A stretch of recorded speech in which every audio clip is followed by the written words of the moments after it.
आज चाहिँ म एक्सेलका केही बेसिक कुराहरू सिकाउन गइरहेका छु।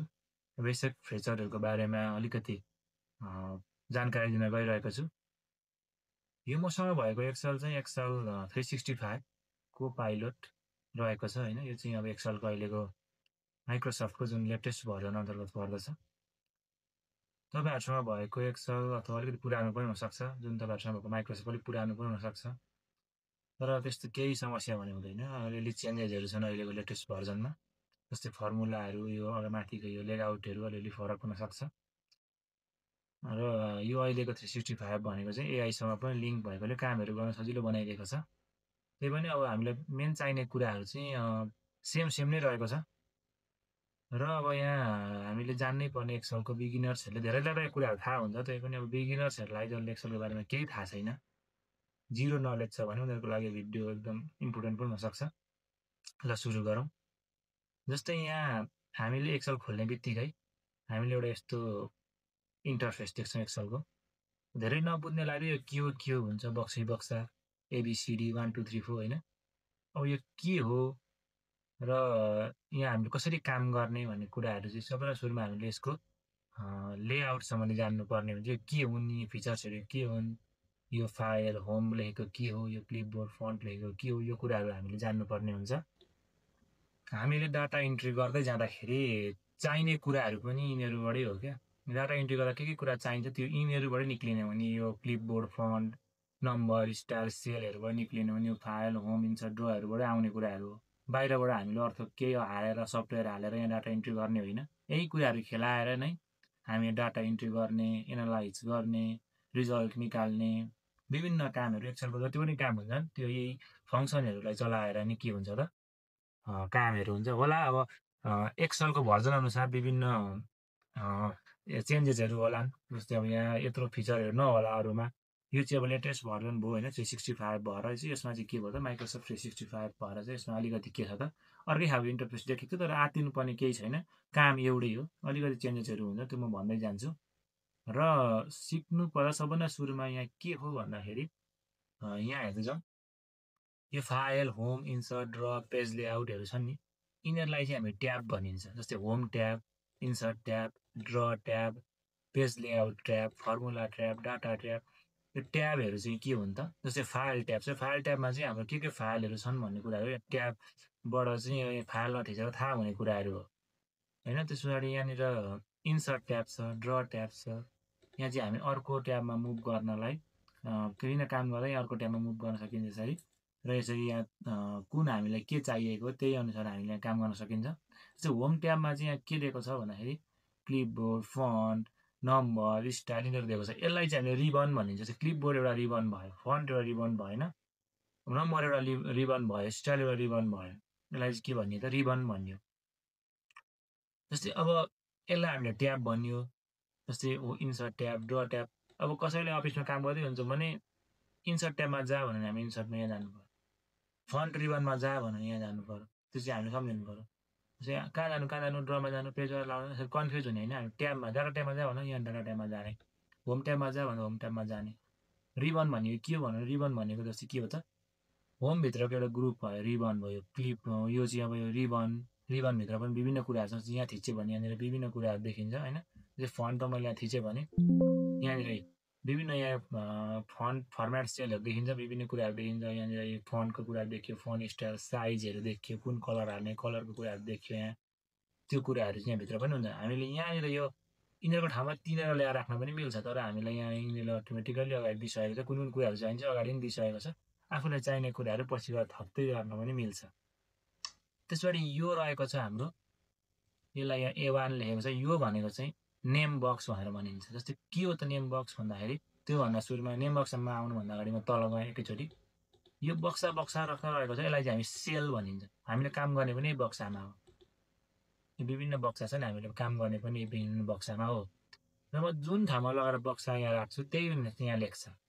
मैले यहाँ के भने जे र 6मा राखेँ, J6 भएर यहाँ के आयो त नेम बक्सको नाम आयो।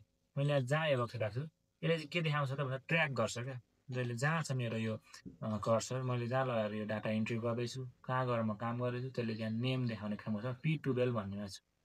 अब यो पी भनेको के हो, यो 12हरू भनेको के हो भन्दाखेरि यो 1 2 3 4 भनेको रो हो, यसको यो रोहरू हुने र एबिसिडी भनेको चाहिँ के हुन्छ कलमहरू हुने। त्यो तेर्सो गएको कलम भयो, ठाडो गएको के हो त रो भयो। हामीलाई थाहा नै भएको कुरा हो, रो भनेको के हो, कलम भनेको के हो, यो हामीलाई थाहा नै भएको कुराहरू हो। अब एक्सलमा टोटल कलम र टोटल रो चाहिँ कति होलान् भन्ने जिज्ञासा छ भने हामीले किबोर्डमा कन्ट्रोल थिचेर यो डाउन एरो थिच्यौँ भने कतिवटा रो छन् भनेको देखिन्छ। यहाँनिर कति छन्, 1 0 4 5 7 6वटा चाहिँ के रहन्छ त हाम्रो रो रहेछन् भने अब कलम चाहिँ कतिवटा छन् भनेर एक कन्ट्रोल साथ हामीले राइट एरो दबायौँ भने XFD भनेर लेखेको छ। यतिसम्म चाहिँ हाम्रो के रह्यो त एउटा सिटमा कलम र रो रहेछन्। अब हामीले त्यहीमा पुग्न चाहिँ हामीले के गर्नु पर्यो भन्दा कन्ट्रोल फेरि अप अनि के गर्ने त लेफ्ट कि थिच्यौँ भने हामी सुरुमै के पुग्यौँ त A1मा पुग्यौँ।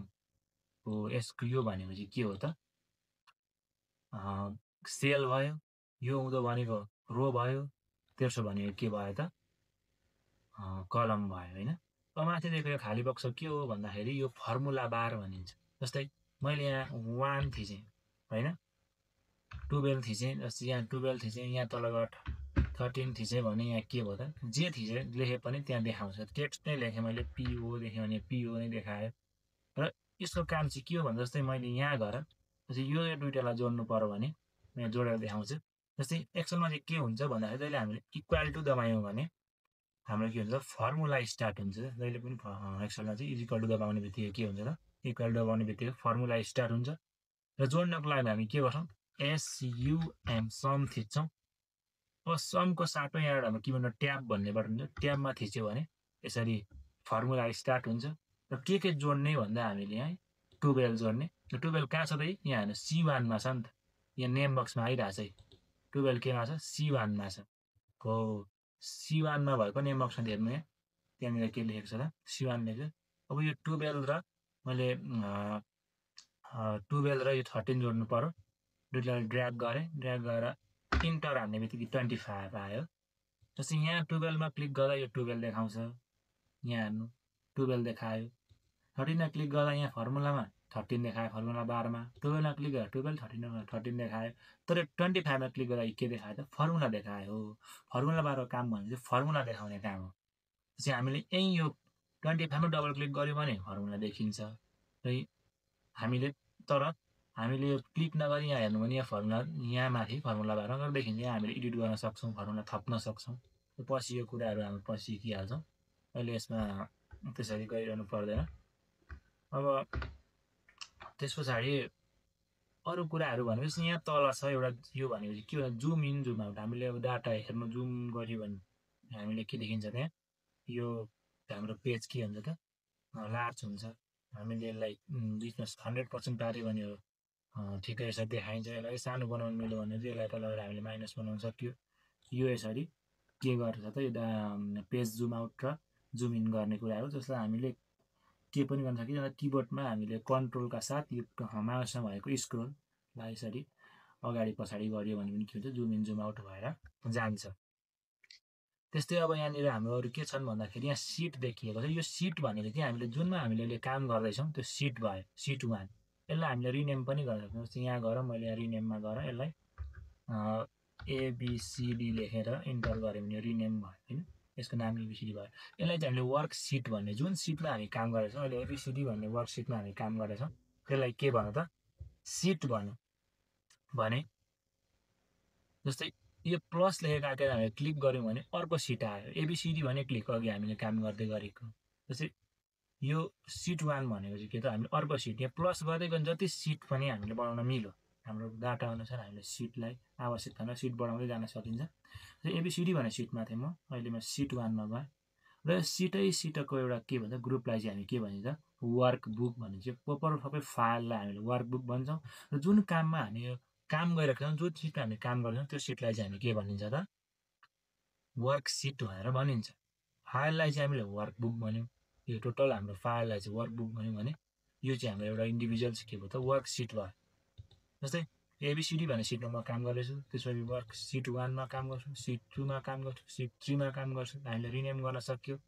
त्यसलाई नि के भनिन्छ त यो सिट र वर्कबुक भनिन्छ।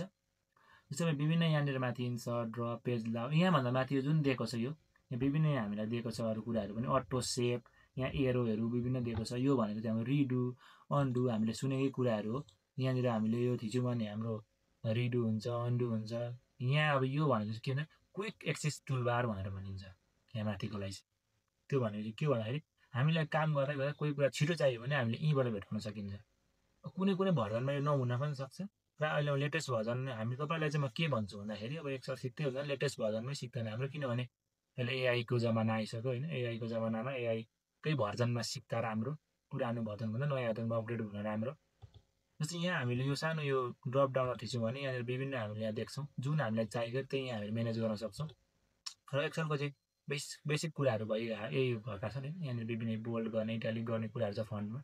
अब हामीले सिक्दै जाने हो, भोलिदेखि हामी अरू सिक्दै जान्छौँ। यहाँ डाटा इन्ट्री कसरी गर्ने, यो फर्मुलाहरू कसरी युज गर्ने भन्ने कुरा हामी एडभान्ससम्म सिक्दै जान्छौँ। र आजलाई यति नै।